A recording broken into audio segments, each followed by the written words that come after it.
తెలుగుదేశం పార్టీని నమ్ముకున్న నాయకులు గొంతు కోసి ధనవంతుడికి టికెట్ ఎలా ఇచ్చారు చంద్రబాబు అని వైసీపీ మహిళా విభాగం అధ్యక్షురాలు మల్లె నిర్మల అన్నారు. ఆమె మీడియా సమావేశం నిర్వహించారు.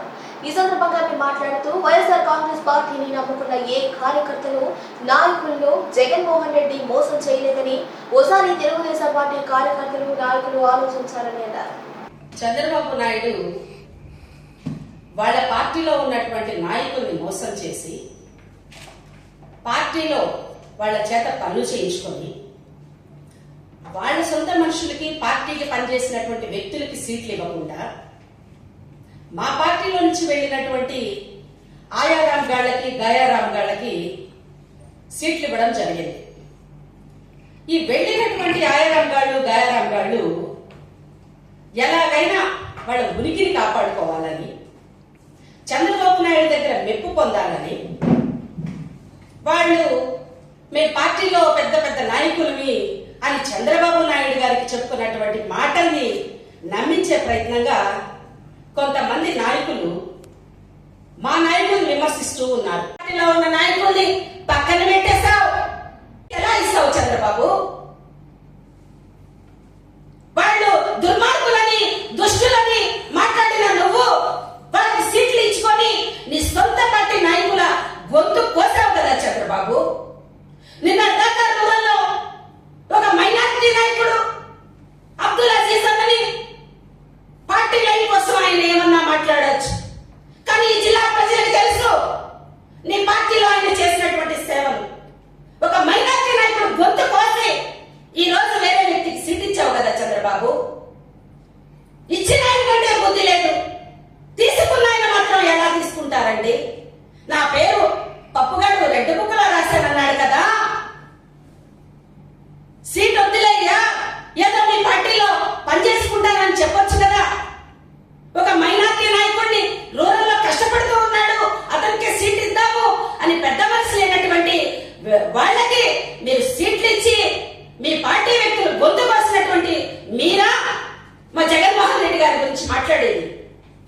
కావలిలో చూస్తే సీట్ నిన్నటిదాకా పని చేయించుకున్నా అన్న సుకన్య గొంతుకు వస్తావు. కోవూరులో చూస్తే దినేష్ గొంతుకు వస్తావు. రూరల్లో చూస్తే అజీజ్ అన్న గొంతుకు వస్తావు. తెలుగుదేశం పార్టీ కార్యకర్తలు కూడా ఒక్కసారి ఆలోచించాలని చెప్పి కూడా నేను విజ్ఞప్తి చేస్తున్నాను. మా జగన్మోహన్ రెడ్డి గారు ఏ కార్యకర్త కోసమైతే, ఏ పార్టీ కోసమైతే నిజాయితీగా నిలబడ్డారో వాళ్ళకి మరొకసారి పట్టం పెడతారు ఈ రాష్ట్ర ప్రజలందరూ కూడా అని నేను తెలియపరుస్తూ ఉన్నా. మా ఖలీలన్న గురించి కూడా ఒక మాట చెప్తూ ఉన్నా. నువ్వు పెద్ద ఆర్థిక బలవంతుడైతే ఉండొచ్చు, మీరిద్దరు కూడా ఎంపీ అభ్యర్థి కావచ్చు, నెల్లూరు నగర అభ్యర్థి కావచ్చు, మీరు ఆర్థిక బలవంతులైతే ఉండొచ్చు. మా ఖలీలన్న గారి గురించి ఒక మాట చెప్తా. మహిళలకి ఎలాంటి మర్యాద ఇస్తాడు, మహిళలంటే ఎంత గౌరవం అనేది నారాయణ గారు నీకు అసలు పోలికే లేదు మా ఖలీల్ భాయ్ గారితో. ఒకే ఒక భార్య ఆయనకి, ఖలీల్ భాయ్ గారికి. మహిళల్ని గౌరవించడం అంటే అది ఒక్క భార్య మా ఖలీల్ భాయ్ గారికి. మహిళలంటే అది గౌరవం. సొంత మరదల్ని నేర్పించట్లేదు మా ఖలీల్ భాయ్. ఇంట్లో కుటుంబ సభ్యులు ఎవ్వరు ఏడవడం లేదు. మా ఖలీల్ భాయ్ గారు నన్ను ఇబ్బంది పెడుతున్నారు, మా బావ మోసగాడు, మా బావ సాడిస్టు, మా బావ ముండా కొడుకు అని ఎవ్వరు సొంతం ఎవ్వరు ఏడవట్లేదు మా ఖలీల్ భాయ్ గురించి. మహిళలందరూ ఆదరిస్తారు మా ఖలీల్ భాయ్ గారిని, మా విజయసాయి రెడ్డి గారిని. సొంత సామాజిక వర్గం వాళ్ళని కూడా వదలలేదు కదయ్యా నువ్వు. దేశాయి శెట్టి హనుమంతరావు గారు పార్టీ కష్టకాలంలో 2 సార్లు ఎమ్మెల్సీగా పోటీ చేశాడు. మీరు అధికారంలో ఉన్నప్పుడు సీట్ ఇస్తారని ఆశపడ్డాడు, నువ్వు సీట్ ఇవ్వలా. ఈ రోజు ఆర్థికంగా ఇబ్బందులు పడుతూ రాజకీయంగా మీరు పట్టించుకోక నీ సొంత సామాజిక వర్గం వ్యక్తిని కూడా మోసం చేసినటువంటి గరుడివి నువ్వు. ఎందుకని నీ సామాజిక వర్గం వాళ్ళు కూడా నీకు పనిచేస్తారనుకుంటున్నావు? నాయకుడు చూశారా మిత్రులారా? స్వయంగా పేషెంట్ల దగ్గరికి, స్వయంగా వాళ్ళ దగ్గరికి వెళ్ళి వాళ్ళకి ఏం కావాలో తెలుసుకొని ఇవ్వండి సేవా కార్యక్రమాలంటే కూలోళ్ళని పెట్టి ప్రెస్ మీట్లు పెట్టి చేస్తాం, కూలోళ్ళని పెట్టి వాటర్ సప్లై చేసేస్తాం. ఇది కాదండి, ఇది కాదు. మీరు ఆర్థిక బలవంతులే. మనుషుల్ని అందరినీ కూలోళ్ళని పెట్టి సర్వీస్ చేయించడం కాదండి.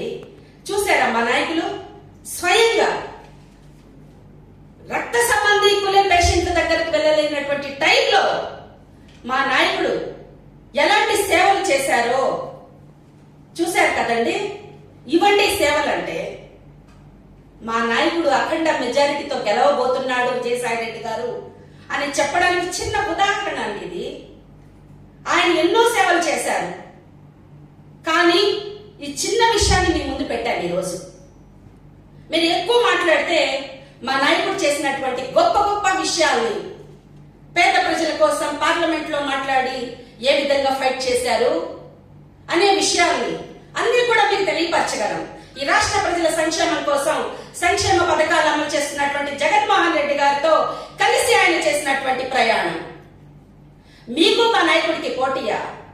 వైఎస్ కుటుంబాన్ని నమ్ముకుని లాయల్ గా ఉంటూ ఒకే పార్టీలో పనిచేస్తున్నటువంటి విజయసాయి రెడ్డి గారికి మీకు పోలికే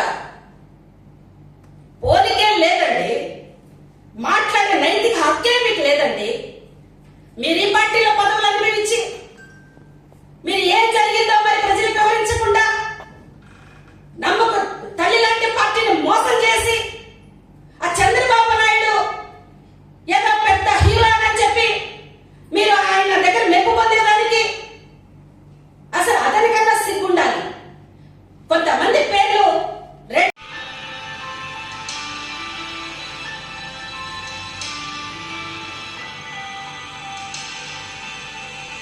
మహిళా విలేకరి అడిగినటువంటి ప్రశ్నలకి సమాధానంగా ఈ జిల్లాలో పోటీ చేయబోతున్నటువంటి ఒక పెద్ద మనిషి మాట్లాడతాడు. విజయసాయి రెడ్డి గారిది ఈ జిల్లానే కాదు, ఈ జిల్లాలో ఉండడు. 30 రోజుల ముందు వచ్చాడు, 20 రోజుల తర్వాత ఇక్కడ ఉండడు అన్నటువంటి మాటల్ని ఈ పెద్ద మనిషి మాట్లాడడం జరిగింది. ఇంకొక మాట ఏం మాట్లాడారంటే, గత 5 సంవత్సరాలుగా ఎలాంటి అభివృద్ధిని ఈ జిల్లాలో జరగలేదు, ఎలాంటి అభివృద్ధి ఈ జిల్లాలో జరగలేదు అని పెద్ద మనిషి మాట్లాడడం జరిగింది. అయ్యా పెద్ద మనిషి, నిన్ననే కదా నువ్వు తెలుగుదేశం పార్టీలో పోయావు, ఈ మధ్యనే కదా, కొద్ది రోజుల క్రితమే కదా. గత 5 సంవత్సరాలుగా నువ్వు ఏ పార్టీలో ఉన్నావు? రాజ్యసభ సభ్యుడిగా ఇక్కడే ఉన్నావు కదా నువ్వు. అంటే నీకు పార్టీ మారితే అభివృద్ధి కనిపించలేదా? సంక్షేమం కనిపించలేదా? చంద్రబాబు నాయుడు నీకు ఇప్పుడు అంత తీపైపోయాడా? నిన్ను అవమానించినటువంటి రోజు నువ్వు మర్చిపోయావా? నిన్ను పార్టీలోకి చేర్చుకోకుండా నీ చేత ఒక కార్యక్రమాన్ని పెట్టించి ఆ కార్యక్రమానికి హాజరవుతాను, నిన్ను జాయిన్ చేసుకుంటాను అని మాట్లాడినటువంటి మాటలు నువ్వు మర్చిపోయావా? నిన్ను తెలుగుదేశం పార్టీ నాయకులందరూ కలిసి ఒక బఫూని చేసిన విషయాన్ని నువ్వు మర్చిపోయావా? ఈ రోజు జగన్మోహన్ రెడ్డి గారు నీకు చేతుగా ఉన్నాడా? ఏమయ్యా పెద్ద మనిషి, ఇంత పెద్ద ఆర్థిక బలవంతుడివే, ఇంత పెద్ద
మా విజయసాయి రెడ్డి గారిది ఈ జిల్లా కాదా?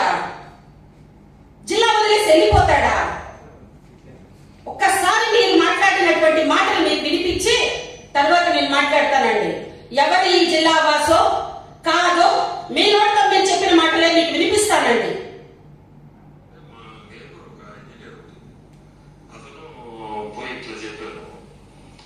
ఆ రోజు యాక్చువల్లీ నాకు నెల్లూరుతో టచ్ లేదు, ఎందుకంటే నేను 6 years old మన రిషువల్ కిండర్ గార్డెన్ రిషువల్ వేసాను. సో రిషువల్ లో దాదాపు నేను 11-12 years అక్కడే ఉంటాను. From Kinder garden to school friend. ఆ నుంచి మళ్ళీ మద్రాస్ నాకు పెద్ద టచెస్ లేవు. మద్రాస్ నుంచి అయిన తర్వాత 4th year 5th year from Madras back వచ్చాను. అంటే ఏం చెప్పారండి ఈయన? నేను సంవత్సరాల వయసు అప్పుడు నీ తల్లిదండ్రులను నీ తోడబుట్టిన వాళ్ళని గుర్తుపట్టడం తప్ప నీకు మీ ఎదురింట్లో ఎవరున్నారో పక్కింట్లో ఎవరున్నారో కూడా గుర్తుపట్టలేని వయసు కదండి. అప్పటి నుంచి 12 ఏళ్ళు హాస్టల్లో ఉన్నానని చెప్పావు. అక్కడి నుంచి 5 years చెన్నైలో ఉన్నాను అని చెప్పావు. అక్కడి నుంచి మహారాష్ట్రకి వెళ్ళి వ్యాపారాలు చేసుకున్నాను అని చెప్పావు. అంటే నువ్వా ఈ జిల్లాలో లేని మా విజయసాయి రెడ్డి గారా? మా విజయసాయి రెడ్డి గారు ఏం చెప్పారో ఒకసారి వినిపిస్తానండి. నీ నోటితో నువ్వేం చెప్పావు? ఈ జిల్లాకి నాకు సంబంధం లేదు అని.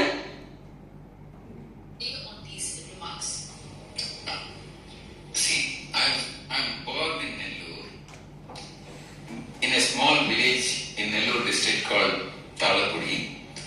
I studied up to 5th standard in my own village, and from 6th to 10th, 3 kilometers away from my village, there's a relatively large village, major panchayat, where there is a Jilla Parishad High School, and I have studied from 6th standard to 10th standard.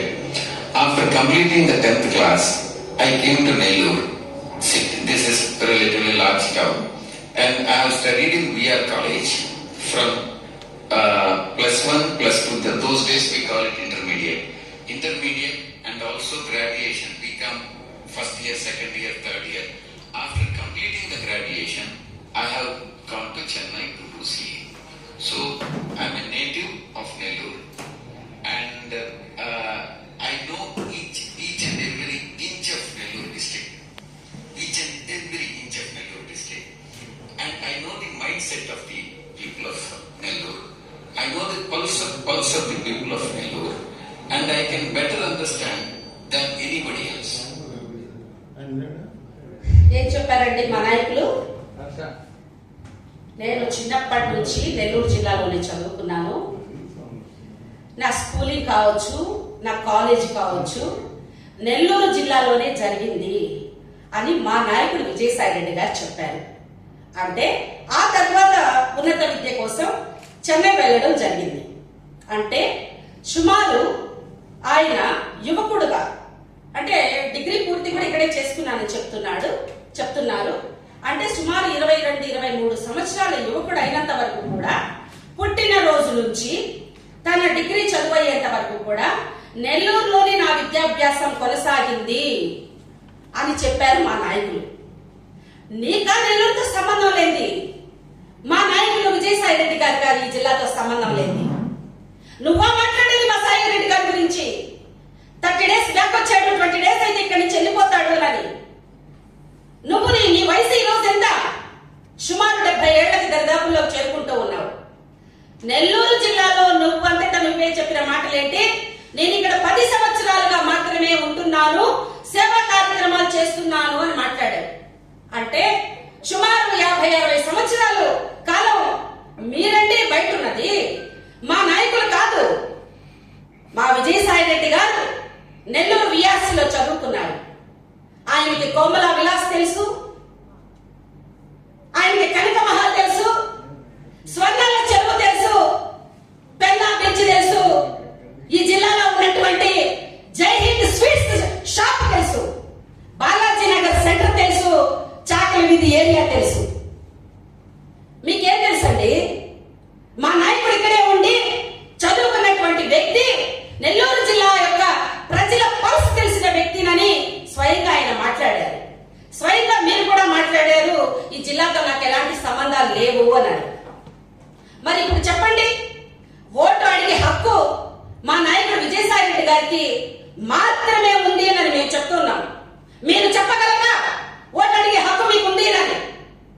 పోతే మా నాయకుడి యొక్క విద్యాభ్యాసం అంతా ఇక్కడే కొనసాగడం, ఆయన చిన్ననాటి కాలేజీ క్లాస్మేట్స్ అయినటువంటి బీదా మస్తానరావు గారు కావచ్చు, అంటే కావలి కాన్స్టెన్సీ ఇసుకపల్లి పంచాయతీ కూడా మా నాయకుడికి బాగా తెలుసు. అదే విధంగా తన ఏకైక కుమార్తె అయినటువంటి నేహమ్మని కూడా ఈ జిల్లాలోనే ఇచ్చి వివాహం చేయడం జరిగింది. ఈ జిల్లావాసి బిడ్డకే మా నాయకుడి యొక్క కుమార్తె నేహమ్మ వివాహాన్ని కూడా పుట్టిన నేలపైన మమకారంతో ఈ నెల్లూరు జిల్లాలోనే తన బిడ్డని కూడా ఇవ్వడం జరిగింది. అలాంటి మా నాయకుడు ఈ జిల్లావాసి కాదు అని మాట్లాడడానికి నీకు నోరు ఎలా వస్తుందయ్యా? మీ శ్రీమతి గారు అంటూ ఉంటారు విజయసాయి రెడ్డి గారు వయసుకు తగిన పనులు చేయండి అని. అది మీకే బాగా వర్తిస్తుందండి. 60 సంవత్సరాలు దాటిన వాళ్ళు మామూలుగా మనం చూస్తూ ఉంటాం, పెన్షన్ అందుకుంటూ ఉంటారు. గ్రామాల్లో అయితే కాసేపు రచ్చబండ మీద కూర్చుంటూ ఉంటారు. సాయంత్రం అయితే గుడి వద్దకు వెళ్ళి కృష్ణారామాన్ని భజన చేసుకుంటూ ఉంటారు. మరి మీరేం చేశారండి? వయసుకు తగిన పనులు మీరు చేశారా? మా నాయకుడు ఏమన్నా ఈ వయసులో మళ్ళీ పెళ్లి చేసుకున్నాడా? మా నాయకుడు అలాంటి వ్యక్తి కాదే. కృష్ణారామ అనుకునే వయసులో పెళ్లి చేసుకోవడం. మరి మీ పిల్లల్ని ఏ ఊర్లో ఇచ్చారో కూడా చెప్పాలి. మా అమ్మాయి నెల్లూరు జిల్లాలోనే ఇచ్చుకున్నారు మా నాయకుడు. ఓ సారీ, మీకు పిల్లలు లేరు కదూ, లేట్ మ్యారేజ్ కదూ, సారీ అండి. మాది మాత్రం ఈ జిల్లానేనండి. మా అమ్మాయిని జిల్లాలోనే ఇచ్చుకున్నామండి. మా నాయకుడికి ఇక్కడ పోటీ చేసే పూర్తి హక్కు, ఓటు అడిగే ఈ జిల్లా ప్రజలు ఓటు అడిగే హక్కు మా విజయసాయి రెడ్డి గారికి పూర్తి స్థాయిలో ఉంది అని మేము చెప్తూ ఉన్నాం. ఈ జిల్లాలో అఖండ మెజారిటీతో గెలవబోయే వ్యక్తి కూడా విజయసాయి రెడ్డి గారే అని చెప్తూ ఉన్నాం. మా నాయకుడితో మీకు పోటీ ఏందండి? మీరు 10 సంవత్సరాల క్రితమే కదా నెల్లూరుకు వచ్చారు. మీరు చెప్తూ ఉన్నారు సేవా కార్యక్రమాలు చేస్తూ ఉన్నానని. నేను కూడా మా నాయకుడు చేసే సేవా కార్యక్రమాలు గల్లీ టు ఢిల్లీ విజయసాయి రెడ్డి గారు ఎవరో తెలుసు. ఈ రాష్ట్ర ప్రయోజనాల కోసం ఎంత కష్టపడుతున్నారో తెలుసు. చిన్న ఉదాహరణని చూపిస్తానండి. మీరు ఇలాంటి ఏమన్నా చేస్తుంటే, చూస్తుంటే, మీకు గడుస్తుంటే పేద ప్రజల వద్దకి ఎవరెవరు చేత నిన్నగాక మనం వచ్చిన చేత పార్టీలో పనిచేయించుకుంటున్నావు.